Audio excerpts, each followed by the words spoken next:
Donc cette eau, cette molécule d'eau, elle est intéressante pour plusieurs raisons. La première étant que c'est une molécule qui participe à une foultitude de réactions chimiques, mais aussi, et surtout peut-être, elle est très intimement liée au développement, même à l'apparition, au développement et au florissement de la vie sur Terre. Eau de la vie sans oxygène, on en connaît.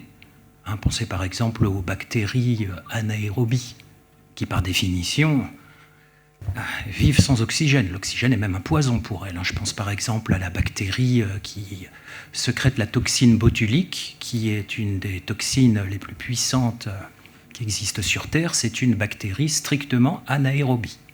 L'oxygène est un poison pour elle. Donc de la vie sans oxygène, on en connaît.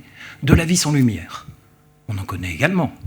Pensez aux grottes, aux fonds océaniques, à quelques mètres sous nos pieds. Donc ça, ce n'est pas un problème. Par contre, de la vie sans eau, on n'en connaît pas. Il n'en existe aucun exemple, sur Terre en tout cas. Donc cette eau, elle est universelle, et là vous m'avez piqué mon introduction. Cette eau est universelle dans le sens où on la trouve partout sur Terre, c'est une évidence, mais également à travers tout le système solaire, dans le milieu interstellaire, jusqu'aux plus lointaines galaxies, et tenez-vous bien, même à la surface de certaines étoiles. Ça fait ça, souvent.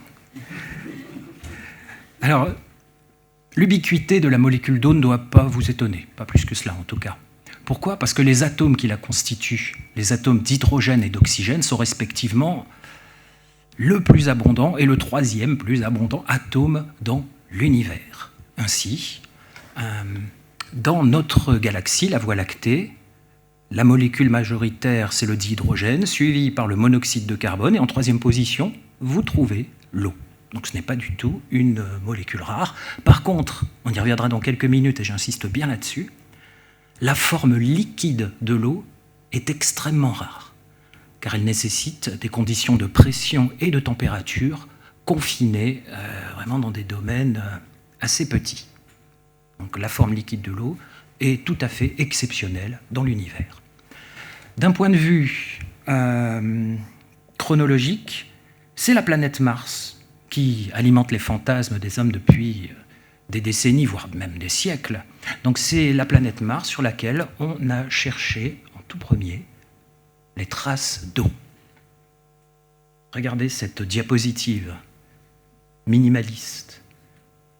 Ce sont des dessins qui ont été réalisés au XVIIe siècle par un très grand physicien et astronome, Christian Huygens.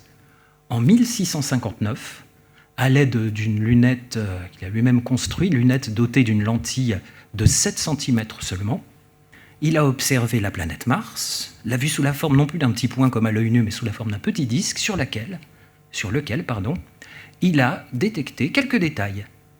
On voit sur l'image de gauche cette espèce de tache que maintenant, on sait que ça correspond à une ancienne zone volcanique qui s'appelle Syrtis Major.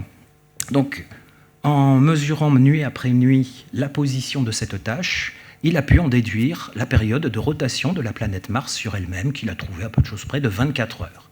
Maintenant, c'est de l'ordre de 24 heures et 40 minutes. En 1672, le même Huygens, profitant d'un passage très rapproché de la planète Mars à la planète Terre, tourne son instrument à nouveau vers la planète et regardez ce qu'il a observé en haut. Une espèce de petit confetti blanchâtre. Je ne sais pas prononcer sur sa nature, mais à la fin du XVIIIe siècle, un autre très grand astronome, William Herschel, a fait l'hypothèse qu'il s'agissait de glace et de neige qui s'avançaient et rétrécissaient au fil des saisons. L'idée d'une planète Mars habitable, et même habitée par des civilisations avancées, a perduré jusqu'au début du XXe siècle. Elle a été un temps soutenue par les affirmations d'un riche industriel et astronome amateur, Percival Lowell, qui était, comme d'autres, convaincu que sur cette planète rouge, il y avait une civilisation très avancée, jadis très avancée, mais aujourd'hui sur le déclin, qui tentait désespérément d'amener l'eau des zones polaires jusqu'aux zones équatoriales par l'intermédiaire d'un système de canaux. Les voici ces célèbres canaux martiens. Certains les voyaient et croyaient durs comme fer. Maintenant, on sait qu'ils n'existent pas du tout. Alors pourquoi les avoir représentés?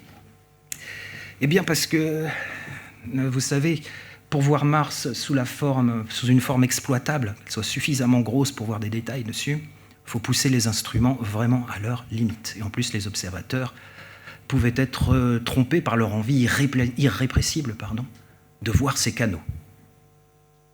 Donc il y a pas mal de psychologie derrière, mais ces canaux, on le sait, maintenant ils n'existent pas. Et d'ailleurs, dès le début du XXe siècle, les astronomes ont émis des doutes sérieux sur l'existence de ces canaux, car les pressions et les températures qu'ils pouvaient inférer à la surface de la planète rouge étaient bien plus faibles que ce qu'on attendait, et la vapeur d'eau restait indétectable.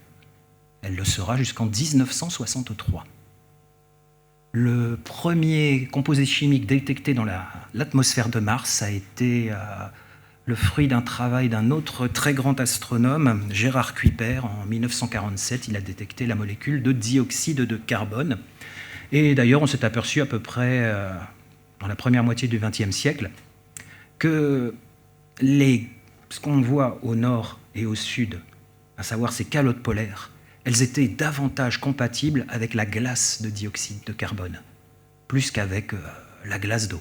Donc maintenant, on le sait, cette glace est effectivement dans sa grande majorité de la glace de dioxyde de carbone, mais quand même, en plein cœur de l'été boréal, il reste une petite calotte de glace d'eau près du pôle Nord, et en plein cœur de l'été austral, vous avez une calotte de dioxyde de carbone qui repose sur un socle de glace d'eau. En 1965, on a les premières photos rapprochées de la planète Mars. Voilà. Grâce à la sonde américaine Mariner 4, était-il encore besoin de travailler la question de l'existence d'une vie intelligente et avancée à la surface de Mars? Non, vous voyez, ces premières photos sont peut-être un peu décevantes, car elles ne montrent rien d'autre que des terrains très cratérisés où l'eau n'a sans doute pas joué de rôle érosif depuis plusieurs milliards d'années. Dans la recherche de l'eau cosmique, le système solaire se taille la part du lion. Où que l'on aille, des planètes géantes, aux comètes, même près du Soleil, on trouve de l'eau. Ainsi, à partir des années 60, on a successivement cherché, puis trouvé de l'eau dans les anneaux de Saturne, à la surface des satellites glacés de Jupiter, par exemple, Europe, Ganymède, Callisto, puis dans ceux de Saturne. Qu'a-t-on trouvé d'autre? Dans les années 60-70, on a vu la confirmation de l'intuition d'un autre grand astronome, Fred Whipple, intuition qui portait sur les comètes. Vous savez, ces astres chevelus qu'on voit parfois dans notre ciel. Il y en a une là, qui est observable à l'œil nu sous un très bon ciel, et plus certainement aux jumelles.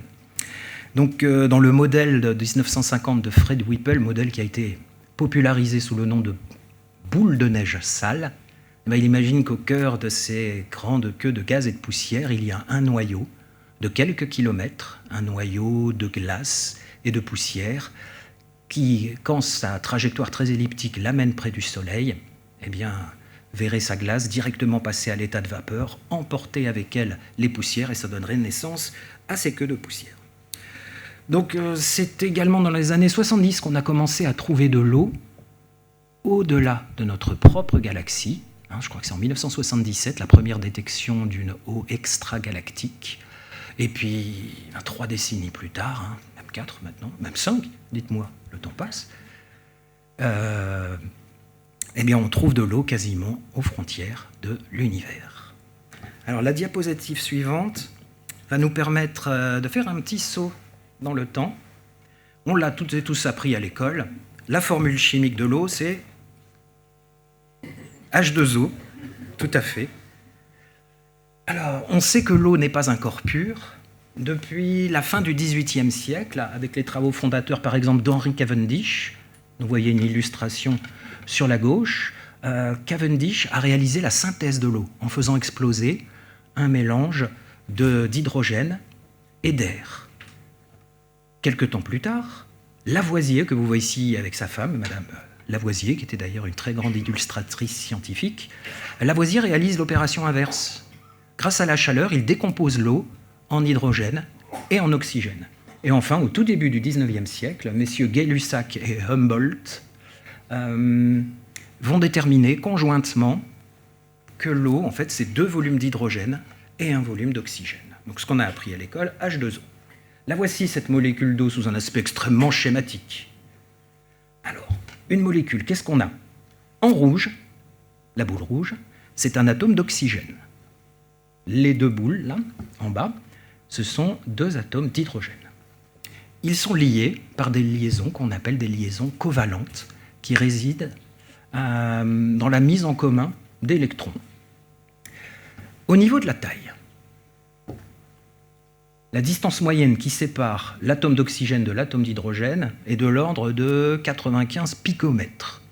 Picomètre, ce n'est pas quelque chose qu'on utilise tous les jours, hein. Alors, examinons la chose. Vous voyez 1 mètre. Je le coupe en 1000 parties égales. J'obtiens 1000 millimètres. Très bien, prenez un millimètre, c'est tout petit. Vous le coupez en 1000 parties égales, vous obtenez 1000 micromètres.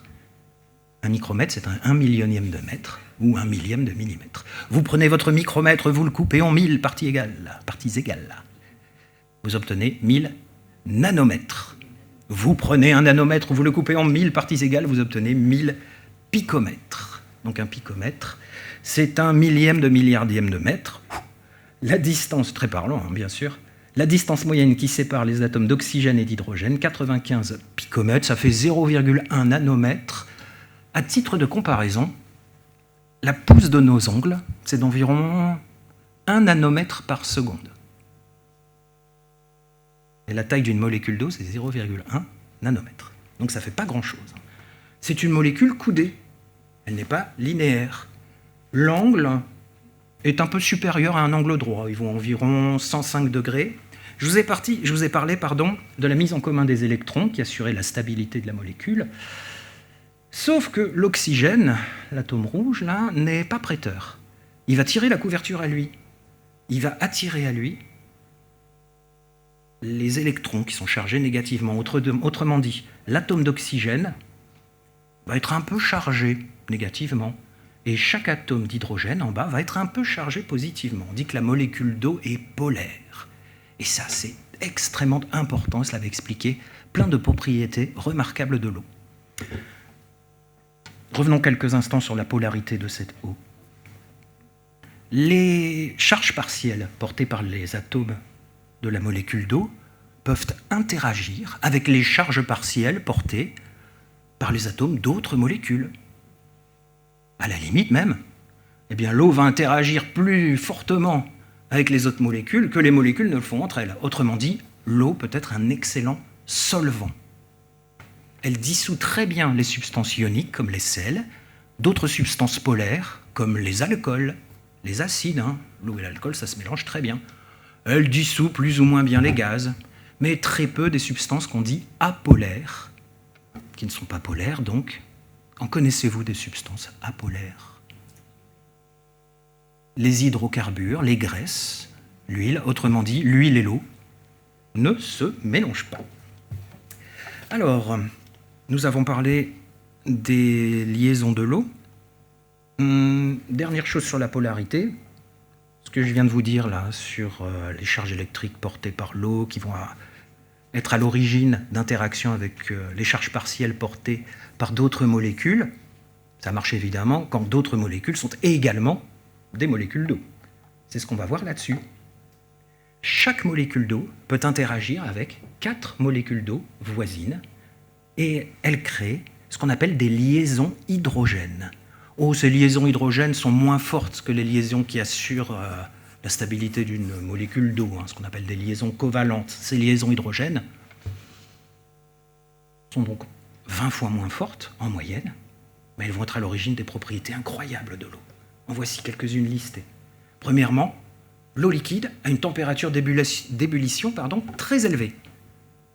Sous une pression d'une atmosphère, la température d'ébullition de l'eau, c'est 100 degrés. Si ces liaisons hydrogènes n'existaient pas, on peut montrer que l'eau passerait de l'état liquide à l'état gazeux vers moins 90, moins 80 degrés. Pour avoir de l'eau liquide, il faudrait être à moins 100, moins 110 degrés si ces liaisons hydrogène n'existaient pas. Pourquoi pas, hein? Mais les réactions chimiques afférentes à la vie, à moins 100 degrés, elles seraient sérieusement ralenties. Donc ça, c'est très intéressant pour la vie. Cette eau a également une capacité thermique importante. La capacité thermique, c'est la quantité d'énergie qu'il faut fournir à de l'eau pour voir sa température augmenter de 1 degré, par exemple. Elle est très élevée pour l'eau.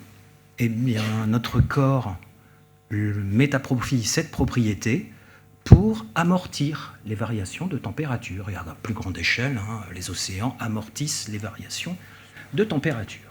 L'eau a également ce qu'on appelle une enthalpie de vaporisation considérable. L'enthalpie de vaporisation, pour faire simple, c'est la quantité d'énergie qu'il faut apporter à l'eau liquide pour la faire passer à l'état gazeux. Et notre corps met ça à profit pour se refroidir par l'intermédiaire de la transpiration. Eh oui, le passage de l'état liquide à l'état gazeux pompe de l'énergie au corps, sa température descend. Enfin, les liaisons hydrogènes impliquent une forte adhérence entre l'eau et la paroi des tissus végétaux. La sève monte dans les arbres, malgré la gravité qui aurait tendance à la tirer vers le bas. Cette eau possède également une tension superficielle importante. La tension superficielle, vous savez, c'est ce qui fait qu'on peut voir des petites bébêtes se promener à la surface de l'eau. On les voit marcher, entre guillemets, elles ne coulent pas directement. L'intérêt pour une cellule vivante, pour la paroi cellulaire, c'est de pouvoir emmagasiner une quantité plus importante d'eau à surface égale. Et enfin, point très important, les liaisons hydrogènes expliquent le fait que la densité de l'eau solide soit plus faible que la densité de l'eau liquide. Ça, c'est presque unique. C'est une propriété que l'eau partage, je crois, avec quelques substances étranges comme le bismuth et l'antimoine. Et oui, l'eau liquide est plus dense que la glace. La glace flotte sur l'eau liquide. Ça, c'est très important, par exemple, en hiver, quand vous avez une rivière, que de la glace se forme, eh bien, la glace monte en surface et elle va servir ainsi comme un couvercle thermique, empêchant l'eau qui est en dessous de devenir solide et protégeant par là la vie. Mon Dieu, qu'est-ce qui nous a sorti celui-là? Un diagramme de phase. Quelle horreur!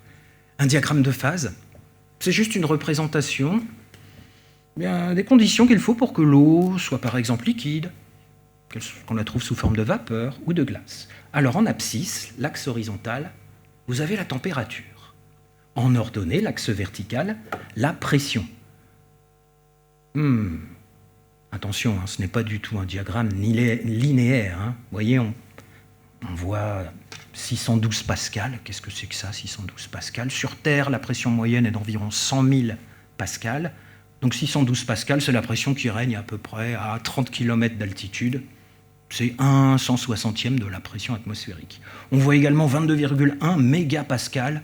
Ça fait environ 220 fois la pression atmosphérique. Je vais vous indiquer dans quelques instants pourquoi c'est important. Donc, sur un diagramme de phase, on donne les domaines de stabilité de l'eau en fonction de sa phase. On voit par exemple que pour des petites pressions et des hautes températures, c'est la phase vapeur qui est stable, à l'équilibre. Pour des basses températures et des pressions plus ou moins élevées, ça sera la glace. Et voyez, le domaine liquide, il est plutôt restreint.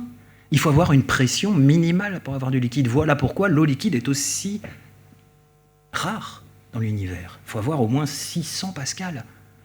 Si vous êtes sous cette pression, donc quasiment dans tout ce qu'on connaît comme milieu interstellaire, les formes stables de l'eau sont uniquement formes de glace et formes de vapeur. Pas d'eau liquide dans le milieu interstellaire. Il faut avoir une pression suffisante. À ce qu'on appelle le point triple, les trois phases coexistent. Ce point triple est unique et il est défini par une pression et une température 612 pascal, 0,01 degrés Celsius. Un petit peu plus loin, sur la droite du graphique, vous avez ce qu'on appelle le point critique. Au-delà, les phases liquide et vapeur ne sont plus différenciables. Elles ont la même masse volumique, par exemple. Et ce point critique est défini, là aussi, par une température et une pression. Faisons un zoom. Je vais vous expliquer le principe des cocottes minutes. Pourquoi pas, hein. On va faire un zoom sur cette partie-là. Voilà, petit zoom. Et on va s'intéresser à la courbe qui sépare la vapeur du liquide. Je vais me déplacer. Je sais, on ne me verra pas, mais j'en aurai pour 10 secondes. Ici, nous sommes à 612 pascal. 22,1 mégapascal. La pression atmosphérique, on va dire qu'elle est quelque part entre les deux. Donc, un bar. Ouf. À quelle température l'eau bout-elle? On trouverait 100 degrés. Très bien. Plaçons-nous au sommet de l'Everest. Quelle drôle d'idée. La pression est très faible. On va descendre dans l'échelle des pressions. 36 000 pascal. La température à laquelle l'eau va bouillir au sommet de l'Everest sera plus faible. On fait aux alentours de 70 degrés. Difficile de cuire ses pâtes, hein, au de l'Everest, même déjà sur le mont.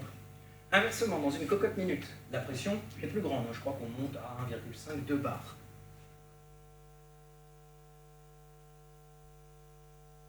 La température d'ébullition de l'eau sera plus grande, 120-130 degrés. Voilà pourquoi ça cuit si bien dans une cocotte minute. La pression étant très élevée, l'eau va pouvoir rester liquide jusqu'à 120-130 degrés. Dernière chose que je veux vous montrer à l'aide de ce graphique, c'est la possibilité de faire du patinage sur glace. Eh oui, zoomons une dernière fois dessus. Maintenant, sur cette courbe qui sépare la phase glace de la phase liquide. Vous voyez, sa pente, elle est négative. Pour l'immense majorité des corps, la pente serait comme ça. Et on peut tout à fait montrer que bien, la pente dépend de la masse volumique des phases liquides et solides. Ce qui signifie que pour l'immense majorité des corps, la phase solide est plus dense que la phase liquide. Pour l'eau, c'est l'inverse. Autrement dit, quand vous faites du patinage sur la glace, vous êtes par exemple quelque part par ici, vous avez une lame sous les patins à glace, très fine. La pression qui est exercée sur la glace devient énorme. La pression monte, la pression monte. Ah, regardez, on va dans la phase liquide.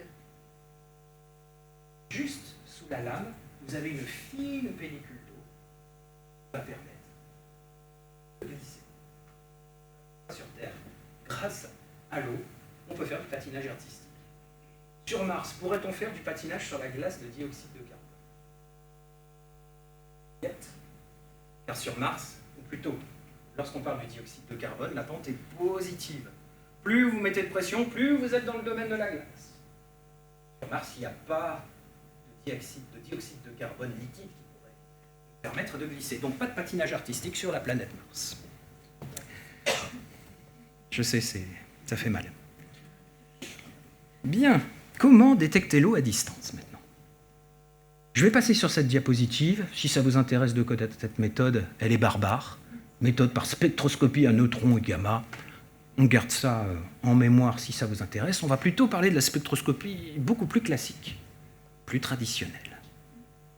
D'où ça nous vient? Des travaux de Newton.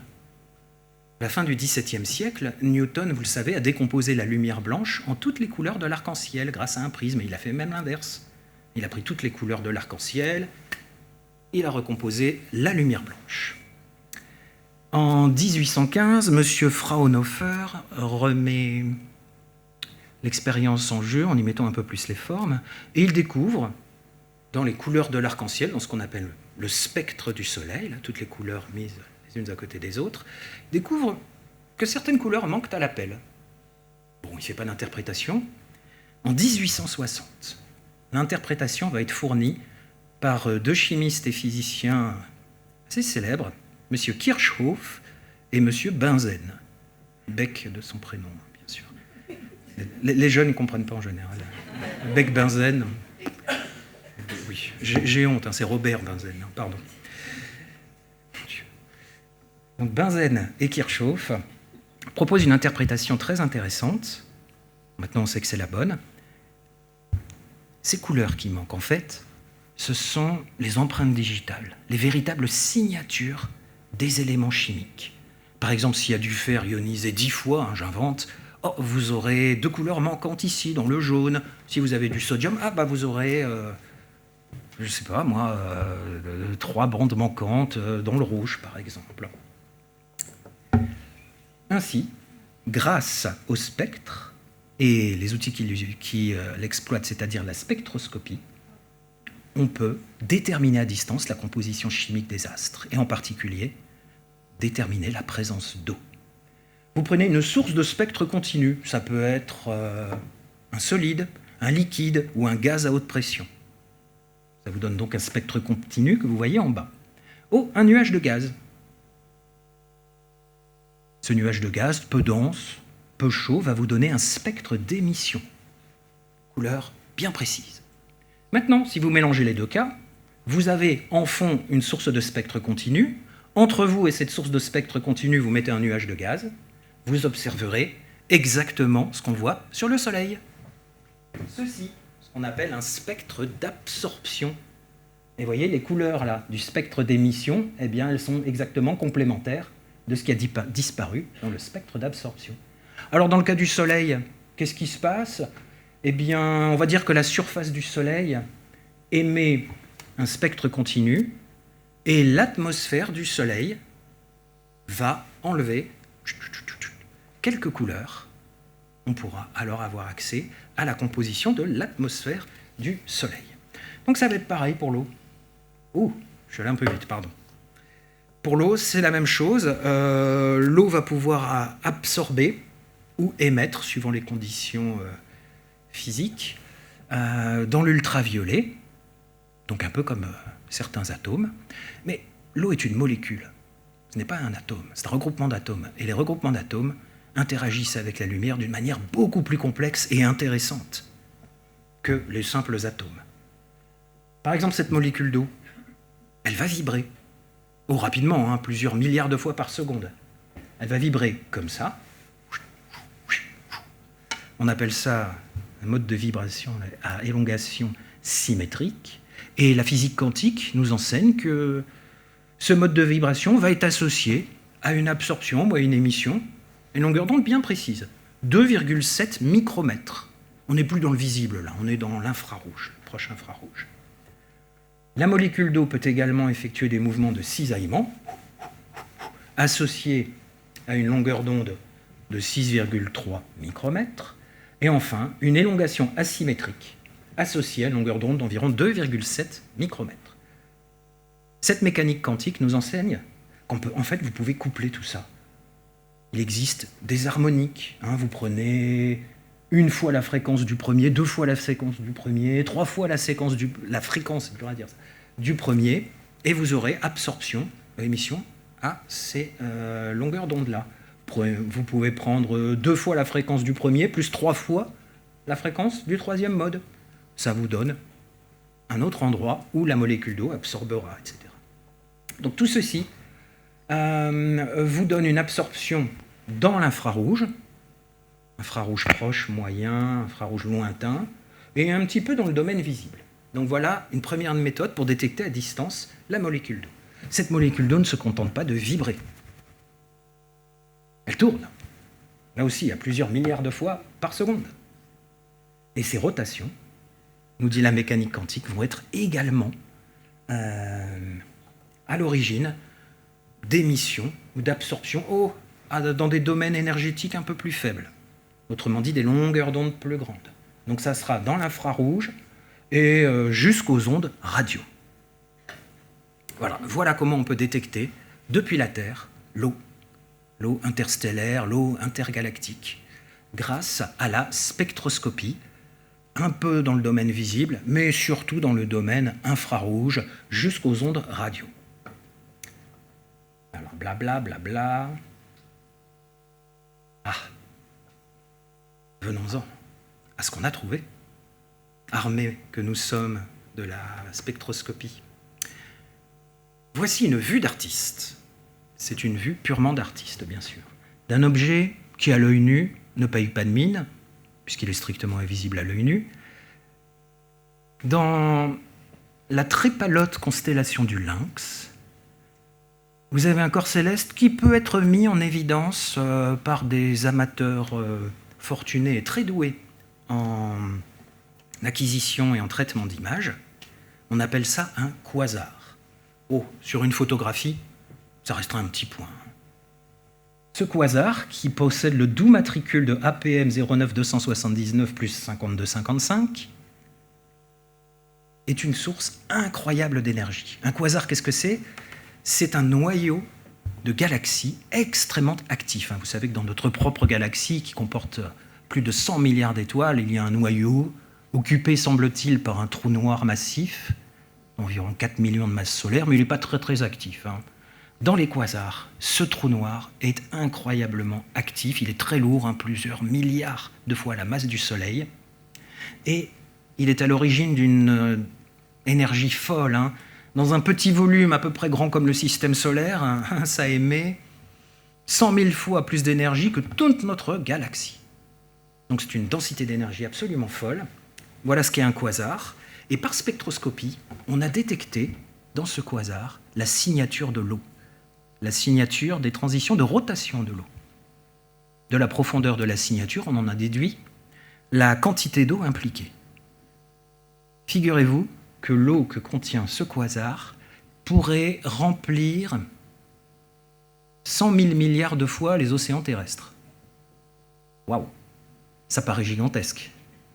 Mais ne vous laissez pas impressionner, c'est simplement que cet objet, il est quand même très très grand. La densité en eau est à peu près ce qu'on trouve dans notre milieu interstellaire proche. Ce qui est beaucoup plus intéressant, c'est de réfléchir au fait que cette eau existe, tout simplement. Parce que les quasars sont extrêmement lointains. Celui-là, on pense, comme l'univers est en expansion, que la vitesse de la lumière est finie, en fait, voir très très loin, c'est voir loin aussi dans le temps. On le voit tel qu'il était quand l'univers avait, de mémoire, je ne sais plus, 1 à 2 milliards d'années. 1 à 2 milliards d'années. Ça veut dire que peu après sa naissance, peu après sa naissance, il y avait déjà de l'eau. Il y avait déjà des atomes d'oxygène. Et ça, c'est très mystérieux. Parce qu'on sait que l'hydrogène était présent dès le départ, juste après le Big Bang. Par contre, l'oxygène, il n'y en avait pas. Il a fallu attendre les premières générations d'étoiles qui, en leur cœur, ont pu forger les atomes d'oxygène. Puis ensuite, les ont libérés quand elles ont, par exemple, explosé. Donc le fait qu'il y ait d'oxygène aussi peu de temps après le Big Bang, ça c'est intéressant. Ça force les astronomes à revoir, ou en tout cas à préciser, les scénarios qui existent de formation des étoiles. Vous savez qu'il y a de l'eau sur les étoiles, justement. C'est fou de se dire ça. Il y en a sur le Soleil. Il y en a sur quelques étoiles plutôt froides, des supergéantes rouges comme Antares, Bételgeuse dans la constellation d'Orion. Donc de l'eau sur les étoiles. Voici une moitié du disque de notre étoile. À la surface, entre guillemets, du Soleil, on trouve des petites taches. Avec beaucoup d'imagination, on les a appelées les taches solaires. Ce sont juste des zones un peu plus froides qu'à côté. Froides, il faut relativiser bien sûr. La température de surface du Soleil est d'environ 5500 degrés. Au niveau de ces taches solaires, la température est plus faible, 3500 degrés. Ce sont des zones où on a un champ magnétique extrêmement intense qui bloque les mouvements ascendants de la matière plus chaude. Donc, ces taches solaires sont plus froides. Mais si j'en tenais une dans la main, je ne serais pas là longtemps pour vous en parler. Et elle serait éblouissante. Et bien, dans ces taches solaires, on a pu détecter, là aussi grâce à des rotations, des raies rotationnelles, on a pu détecter la présence de vapeur d'eau. Dingue. Le système solaire. Oui, je vous écoute. Une question de quelle est la température de décomposition de l'eau et les liaisons covalentes résistent 3000, 5000 degrés de à 3000 degrés, ça résiste. Enfin, du moins, toutes les molécules d'eau ne sont pas cassées. Il en subsiste quand même un petit peu qui permet de les détecter. Par contre, à 5000 degrés, vous devez en avoir encore un petit peu, mais le signal fourni est trop faible. Alors, comment expliquer la présence des molécules d'eau dans les quasars? Les températures dépassent largement les 5000 degrés. Au cœur du quasar, et même dans ces zones périphériques, c'est vrai que la température peut être extrêmement élevée. Par contre, on peut voir quand même des nuages interstellaires qui sont dans la direction du quasar, dans sa proximité, pas immédiate, mais un petit peu plus loin, où les températures sont suffisamment basses pour permettre l'existence d'eau. Ah oui, l'eau dont je vous parle, évidemment, si c'était 5 millions de degrés, il n'y aurait plus d'eau du tout. Mais là, on est quand même dans un régime de température plus bas, qui permet l'existence d'eau. Voilà. Non, pas dans le quasar lui-même, dans sa proximité, dans son entourage, dans son environnement. Voilà. Pour comprendre la répartition de l'eau... Ça va, j'ai répondu à votre question, monsieur? Oui. Ouais. Donc, pour comprendre la répartition de l'eau dans le système solaire, remontons à son origine. Partout dans notre galaxie, il y a de gigantesques nuages de gaz, de poussière. Il y a 4,6 milliards d'années. L'un d'eux, peut-être sous l'effet d'une explosion d'étoiles à proximité ou d'un passage dans un bras spiral de la galaxie, a commencé à s'effondrer, à se fragmenter. Et dans ces fragments naissent des proto-étoiles, des étoiles très jeunes. Et maintenant, on le sait, c'est un très grand résultat des dernières décennies, la naissance des étoiles s'accompagne presque systématiquement d'un disque dans lequel naîtront plus tard des planètes. Donc là, au cœur de ce disque protoplanétaire, vous avez l'étoile qui deviendra notre Soleil. Elle est entourée d'un disque, principalement de gaz. Plus on est loin du Soleil, du proto-Soleil, plus il fait froid. Autrement dit, près du Soleil vont pouvoir uniquement condenser des éléments qu'on appelle réfractaires, des silicates, des métaux, etc. Et on arrive à une limite qu'on appelle la ligne des glaces, où la glace d'eau va pouvoir condenser. Il fait suffisamment froid pour que la glace d'eau condense. Et donc c'est à partir de tous ces matériaux que vont naître les planètes. On s'attend donc à ce que près du Soleil, les planètes soient relativement dénuées en eau, et loin du Soleil, au contraire, qu'elles soient très riches en eau. Eh bien, c'est ce qu'on observe. Les comètes. Ces comètes, elles naissent dans le système solaire, elles viennent du système solaire externe. Elles sont donc extrêmement froides, et elles sont très riches en eau. Le noyau d'une comète, qui fait quelques kilomètres à quelques dizaines de kilomètres, c'est essentiellement de la glace d'eau, mais également des glaces un peu plus exotiques, la glace de méthane, de monoxyde, de dioxyde de carbone. Il y a une comète visible en ce moment, la comète Lemon. Au départ, je pensais que c'était Monsieur Lemon qui l'avait trouvée, pas du tout. Elle a été trouvée avec, comme maintenant c'est la coutume, avec un télescope, une série de télescopes automatisés qui sont sur le mont Lemon, la montagne Lemon, je crois que c'est aux États-Unis. Elle est cataloguée par les astronomes sous le doux matricule de C 2025 A6. Peut-être avez-vous reconnu une constellation. Regardez en haut. La Grande Ourse, les 7 étoiles principales de la Grande Ourse, la casserole. Et la comète est là. Eh oui. Je n'ai pas eu la chance de la voir, malheureusement. Enfin, elle était là au mois d'octobre et les comètes bougent. Donc, quelques missions ont été envoyées sur les comètes. Par spectroscopie, on sait que l'eau compose l'essentiel des comètes. Voici un noyau cométaire. Ça, c'est le noyau de la comète Churyumov-Gerasimenko. La comète Chury, c'est plus facile à dire, autour de laquelle une mission européenne, la mission Rosetta, s'est satellisée en 2014. Vous voyez, ça ressemble à ça. Et regardez, une série d'images prises autour de la comète. C'était des photos, on les a assemblées, ça donne comme un film. Alors, ce que vous voyez là-dessus, tout d'abord, vers le fond, on distingue un mouvement dans ce sens-là. Bah oui, la comète tourne sur elle-même. Donc, ce que vous voyez là dans le fond, c'est des étoiles. Oh, on voit une zone active ici. Tac. D'où partent des jets, des panaches de vapeur d'eau et de poussière. Et puis au milieu de tout ça, il y a une espèce de petite neige, des rayons cosmiques qui font un peu, oserais-je le mot, déconner les détecteurs de notre sonde spatiale. Donc c'est un mélange, un peu de tout. Mais c'est très émouvant, je trouve, d'avoir cette comète qui était à 400 millions de kilomètres de la Terre, d'avoir une image aussi précise. Hein, on pourrait marcher quasiment sur ces cailloux. Le noyau cométaire fait quelques kilomètres en taille. On peut connaître la température? Oui, oui. Et effectivement, les informations apportées par la température, donc on peut la connaître par spectroscopie. Vous pouvez également en déduire la nature. Enfin, c'est une autre façon de déduire la nature des matériaux. Hein, par exemple, quand un matériau est éclairé et puis qu'il plonge dans l'ombre, la façon dont il se refroidit, la vitesse de refroidissement va donner des informations, je ne sais pas moi, sur la rugosité, sur la nature chimique des éléments qui le constituent. Donc on connaît parfaitement les températures, hein, dans l'infrarouge aussi, on peut déterminer ces températures. Vous avez des cartes de température de la comète. Oui.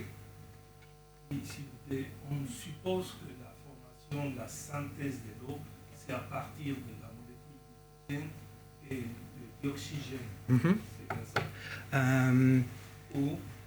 Alors, sur la paillasse du professeur de physique, au collège ou au lycée, effectivement, on mélange de l'hydrogène, de l'oxygène, enfin dihydrogène, dioxygène, pouf, ça forme de l'eau sur les parois. Dans l'espace, ça ne se passe pas comme ça.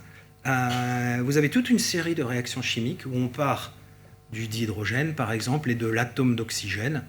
Ce n'est pas directement H2 plus O donne H2O, quoi. Vous passez toujours par beaucoup d'intermédiaires, et en plus, vous avez une chimie gazeuse, en phase gazeuse, et on a également un chemin pour aller jusqu'à l'eau en phase solide. Vous avez des petites poussières sur lesquelles vont se fixer des atomes d'oxygène, et la formation de l'eau va être en quelque sorte catalysée, facilitée par la présence de tous les réactifs à la surface de ces petites poussières. Donc plusieurs chemins possibles pour la fabrication de l'eau, pas celle de la paillasse du professeur, mais elles sont relativement et même très bien décrites maintenant. Donc dans des conditions stellaires, c'est-à-dire presque 0 degré ou moins, parce que ici c'est la face cachée d'un astre, plus une pression de zéro, pratiquement. Donc il faut effectivement que ça soit catalysé.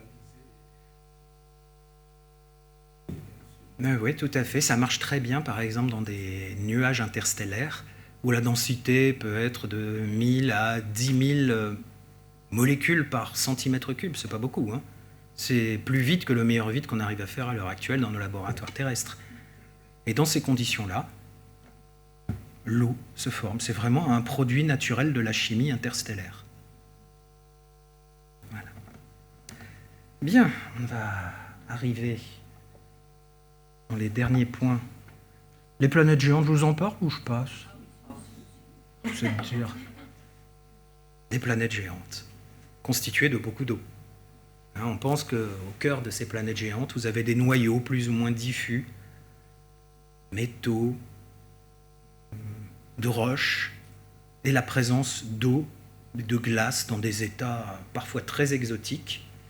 Hein, vous avez sans doute plusieurs fois la masse de la Terre en eau au cœur de ces planètes-là. Jupiter, ce qui est intéressant aussi, c'est qu'on a détecté de l'eau dans la haute atmosphère de ces planètes. Pourquoi est-ce intéressant? Parce que si l'eau venait des planètes elles-mêmes, comme quand vous montez, il fait plus froid, hein, comme sur Terre, eh bien, ça constitue un véritable piège. L'eau n'arrive pas à aller très haut. C'est comme sur Terre. Hein, l'eau va monter jusqu'à quelques kilomètres et arriver à ce qu'on appelle la tropopause, la fin de la troposphère. Il fait tellement froid au-dessus que cette stratosphère est extrêmement sèche. Donc c'est pareil pour les planètes géantes, sauf qu'on a quand même détecté de l'eau. Donc on s'est dit, mais d'où vient cette eau?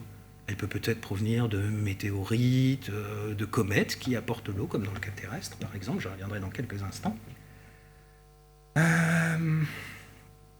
Donc sur Jupiter, on a eu la preuve quasiment directe que l'eau est apportée de l'extérieur.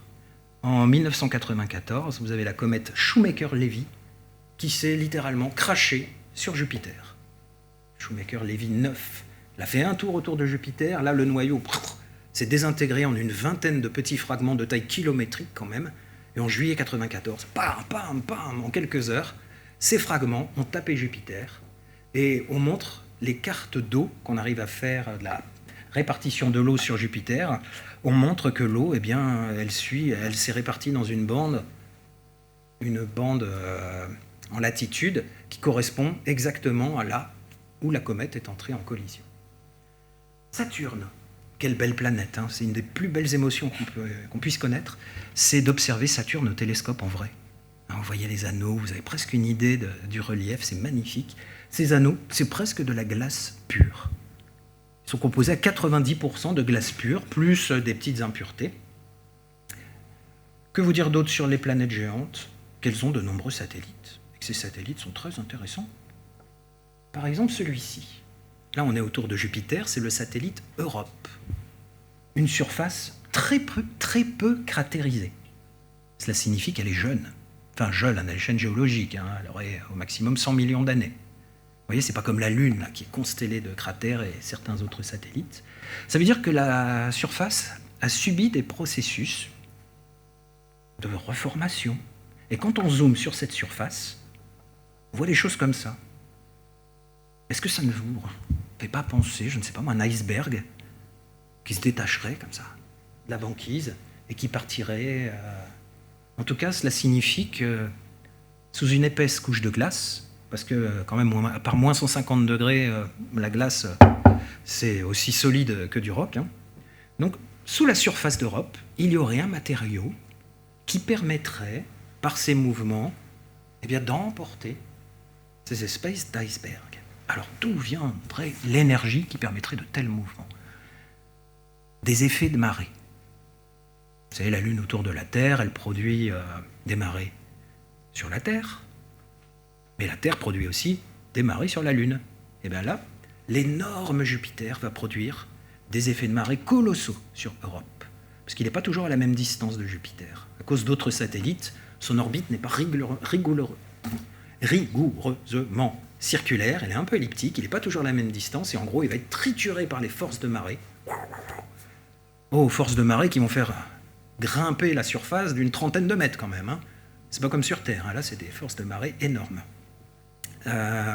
Et toute cette énergie peut maintenir, sous cette couche de glace de quelques dizaines de kilomètres d'épaisseur, un océan liquide, conducteur d'électricité, puisqu'on a mesuré des petits champs magnétiques. Donc on imagine que sur la surface d'Europe et d'autres satellites glacés, il y aurait des océans liquides, salés. Incroyable pour la recherche de la vie, vous ne trouvez pas? Ce qui est encore plus intéressant, c'est que les modèles montrent que sur Europe, cette couche liquide, elle reposerait sur un socle rocheux. Et à l'interface entre les deux, comme sur Terre, dans les fonds marins, avec les fameux cracheurs noirs, les cracheurs blancs, il y a toute une chimie très intéressante, des véritables écosystèmes qui existent sur Terre à ces endroits-là. Peut-être que ça vaudrait le coup d'aller chercher. Bon, il faudrait imaginer, hein, creuser sur des dizaines de kilomètres. On n'y est pas encore. Hein. Monsieur? On devrait voir alors une photo, pour ainsi dire, à l'autre quelques années après, un déplacement de ces plaques, de ces icebergs. Si c'est une mer, est-ce qu'on voit le déplacement de ces icebergs? Alors, cela nécessiterait de faire une observation de cette zone sur plusieurs années. À ma connaissance, ça n'a pas été le cas, parce qu'on ne fait pas non plus ce qu'on veut avec une sonde spatiale. Là, celle qui a pris cette image, c'est la sonde Galileo, dans les années 90, début des années 2000. Elle ne fait pas ce qu'elle veut, dans le sens où si elle passe à un endroit, la mécanique céleste fait qu'il lui est très difficile de repasser exactement au même endroit, avec les mêmes conditions d'insolation. En plus, rien ne prouve que ces mouvements existent encore. Peut-être c'était il y a 1 million d'années et que ça s'est figé. J'ai pas d'idée, je ne sais pas si quelqu'un en a une, sur quand date ceci. Vous pouvez avoir une idée très approximative avec les cratères. Hein, plus une surface est cratérisée, plus elle est ancienne. Là, il n'y a quasiment pas de cratères. Vous pouvez dire, ouais, c'est entre... allez, au maximum, ça a, je sais pas moi, 15 millions d'années. Vous ne pouvez pas en savoir plus. Donc, Quelle est ouais. L'échelle, oui. J'ai pas l'échelle là exacte, mais ça, de mémoire, ça doit faire une dizaine de kilomètres au minimum. Quelques dizaines de kilomètres, tout au plus. Alors, on a encore une zone où on a réussi à avoir des détails plus fins. On ne pourrait pas avoir quelqu'un là-dessus. Hein, mais Qu'est-ce qui est à l'origine justement de cette différence que vous avez montré ici? oui. Et puis, alors, à droite, on dirait une feuille. Là, oui. Oh, c'est vrai. Je n'avais pas pensé à ça. Un palmier fossilisé. Là, il ne faut pas se laisser prendre au piège. Hein. C'est juste que cette C'est zone. un stratum rocheux qui est en dessous, qui est éventuellement à l'origine de cette. Est-ce que l'amorce de la glaciation fait que selon lequel l'eau va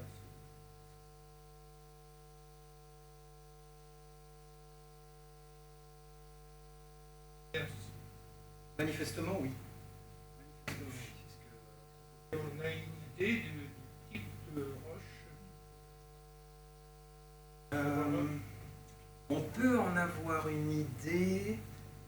Donc déjà par...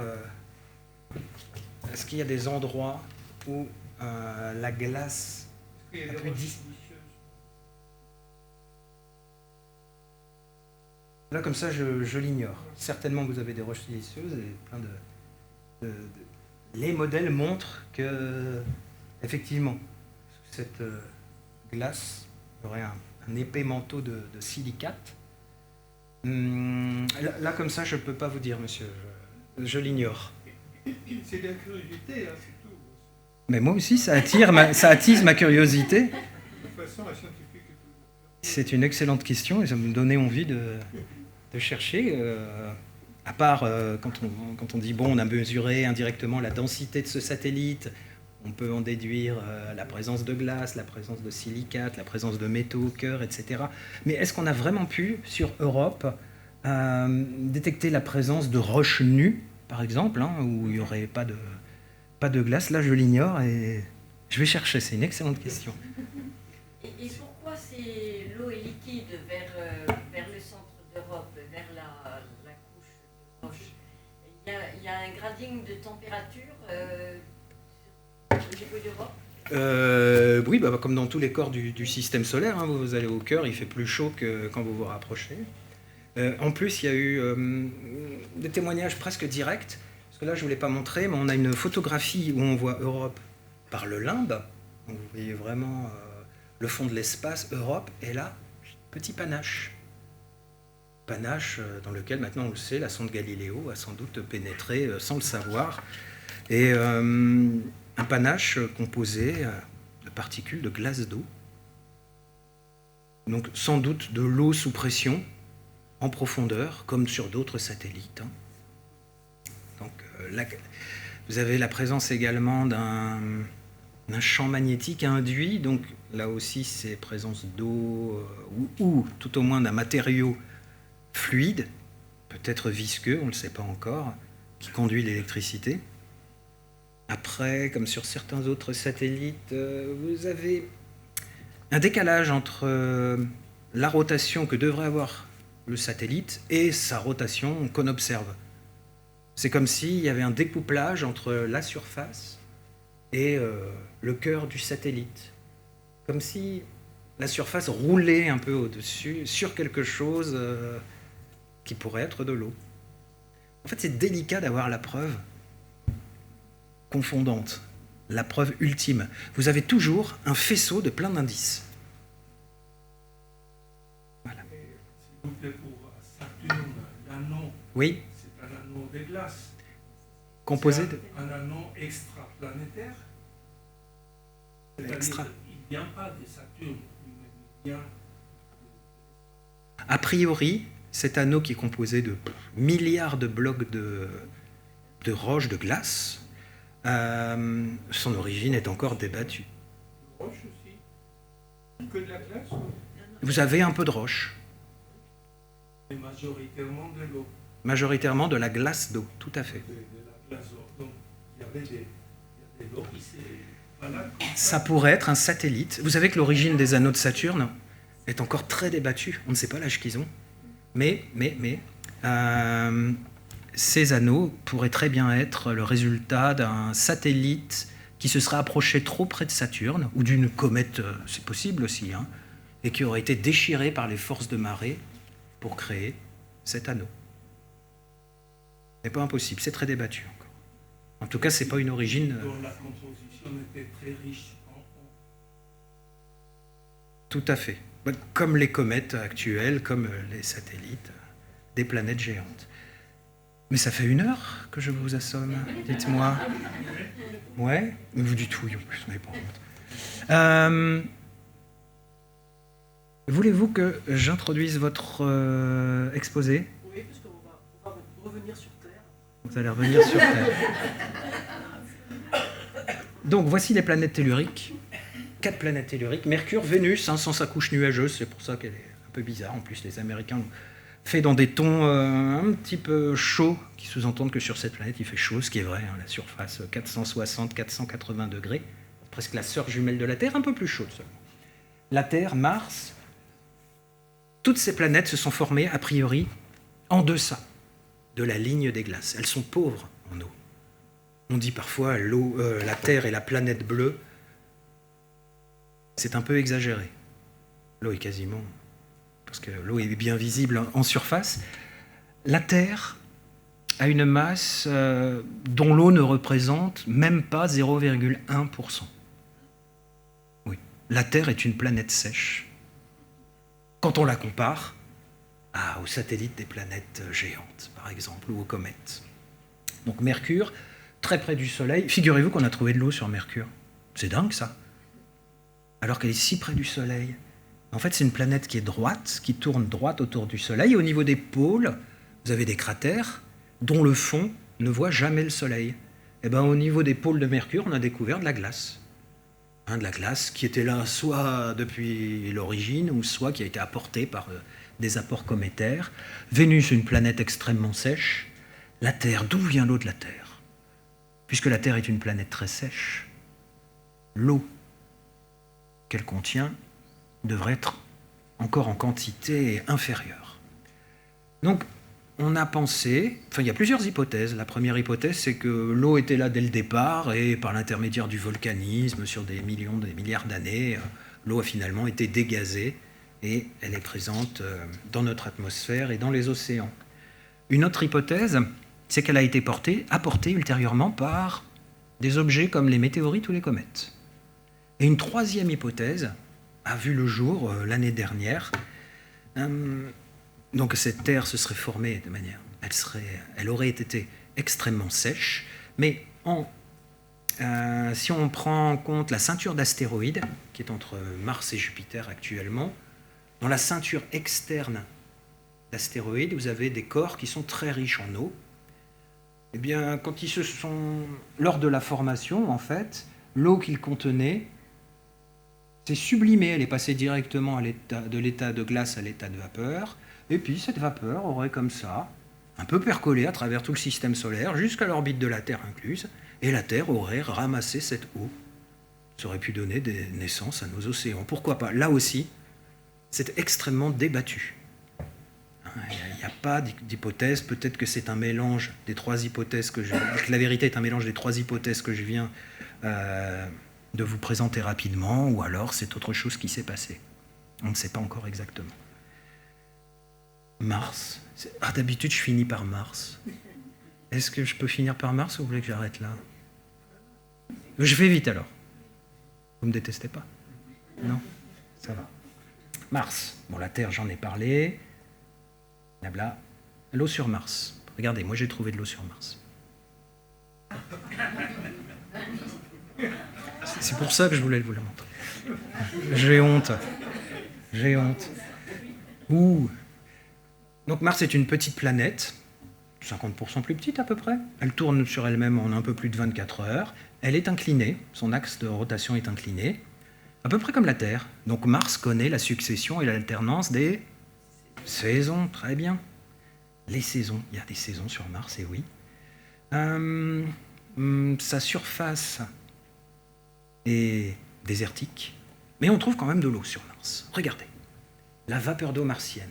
L'image de gauche vous présente une photographie prise par une des sondes Viking, une sonde américaine, en 1976, et durant la nuit glaciale de Mars, la vapeur d'eau a condensé directement sous forme de givre, qu'on voit là sous forme de petites taches blanchâtres. Dans l'atmosphère de Mars, vous avez des nuages qui se baladent. Certains sont des nuages de cristaux de dioxyde de carbone, tant il peut faire froid dans l'atmosphère martienne. Vous avez aussi des nuages de glace d'eau. Donc la vapeur d'eau, il y en a un peu. Mars est quand même une planète sèche. Les calottes polaires. On en avait parlé avec Huygens. La calotte polaire boréale à gauche, australe à droite, composée essentiellement de dioxyde de carbone, mais vous avez aussi pas mal de glace d'eau. Sous cette glace d'eau, qu'est-ce qu'on trouve? Ou plutôt, à la surface de Mars, certains astéroïdes jouent le rôle de sonde spatiale. On n'a même plus besoin de creuser pour savoir ce qui se passe là-dessous. Regardez ce cratère martien. Il est entouré espèce d'éjecta, on appelle ça un cratère à éjecta lobé.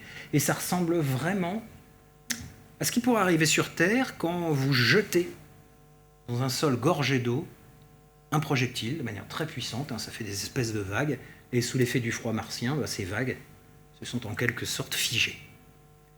Donc ça, on en trouve pas mal, pas au niveau de l'équateur, mais un peu plus au nord, vers des latitudes plus boréales ou plus australes, et tout ça laisse penser que Mars, en fait, est une planète riche en eau.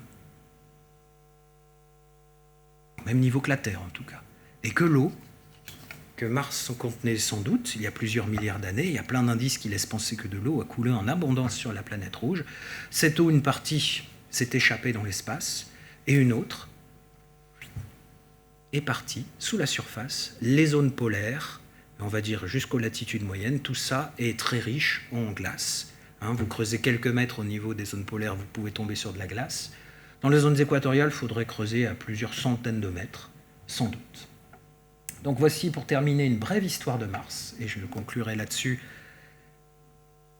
cette exposé, petite conférence, une histoire de Mars.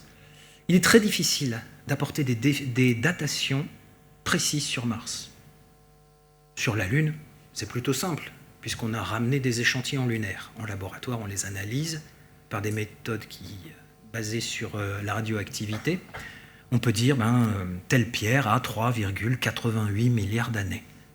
Sur Mars, à part certaines météorites martiennes, on n'a pas de retour d'échantillons.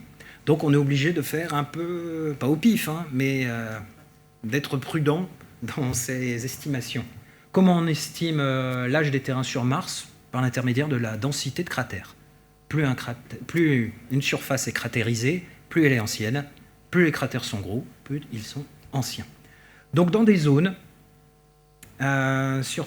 qui dateraient de plus de 3,7 milliards d'années, grosso modo, c'est surtout dans l'hémisphère sud qui est très cratérisé, on trouve ce type de choses. À quoi cela nous fait-il penser? Des lits asséchés de rivières, par exemple. Il y en a beaucoup. On trouve également au fond des cratères des sédiments. Quand on voit ça sur Terre, on se dit, ça c'est sédimentaire, quoi. L'eau s'est peu à peu évaporée. Et beaucoup de roches ont des compositions qui ne peuvent se comprendre que dans le cadre d'une action longue de l'eau liquide sur elle. Donc on appelle cette période le Noachien. Petit problème, s'il y avait beaucoup d'eau liquide sur Mars, c'est qu'il y avait de la pression atmosphérique. Aujourd'hui, l'eau liquide n'est plus stable sur Mars. Si je prends un verre d'eau sur Mars, il y aura ébullition quasiment instantanée. Toute l'eau va partir sous forme gazeuse. Donc, s'il y avait de l'eau, c'est qu'il y avait de la pression, l'atmosphère, et une atmosphère assez imposante quand même. Qu'est devenue l'atmosphère? Ben maintenant, on pense qu'elle a disparu à la suite de la disparition du champ magnétique de la planète. C'est une petite planète, le champ magnétique de Mars. Comment a-t-il pu disparaître? Ce champ magnétique provient de mouvements dans le manteau, le mouvement, pas du magma, mais du noyau riche en fer de la planète. Et puis elle a rapidement perdu sa chaleur. Les mouvements se sont arrêtés. Tout ce système de dynamo s'est arrêté. Plus de champ magnétique pour protéger la planète. Le Soleil en a profité. Rayons ultraviolets, particules. En quelques millions d'années, vous pouvez comme ça faire partir l'atmosphère d'une planète, et sans atmosphère, plus d'eau liquide. Avant-dernière diapositive. La période qui suit le Noachien, on l'appelle l'Hespérien. Ne me demandez pas d'où ça vient, sinon je ne me rappelle plus. Une période intermédiaire, dont on a pu estimer l'âge entre 3,7 et 3 milliards d'années, grosso modo, une période qui est marquée par une intense activité volcanique. Et on trouve encore quelques structures dues à l'eau. Et on a l'impression qu'il y a un courant extrêmement intense qui a taillé là, toutes ces zones en larmes. Et les débits d'eau qu'on déduit de ces formations est dingue, quoi, des milliers de fois le débit de l'Amazone. Donc c'était des inondations catastrophiques, peut-être liées au volcanisme. Il fait très chaud à un endroit, il y a une réserve de glace énorme, ça la fait fondre, inondation. Et on montre que les roches se sont formées en milieu acide, alors que dans la période précédente, c'était en milieu plutôt neutre. Là, on passe au niveau acide. Et enfin, depuis 3 milliards d'années, il ne s'est sans doute plus rien passé d'intéressant sur Mars. On appelle cette période que Mars connaît encore actuellement l'Amazonien. Elle est caractérisée par une oxydation anhydre où l'eau n'intervient pas de la surface, ce qui lui donne cette couleur plutôt orangée. Si eau liquide il y a, elle est extrêmement éphémère. C'est pas impossible. De la glace qui se réchauffe brusquement peut vous donner de manière très temporaire de l'eau liquide. Voilà, je vais m'arrêter là-dessus et je vous propose de prendre mon relais. Je vous remercie beaucoup pour votre attention, votre participation.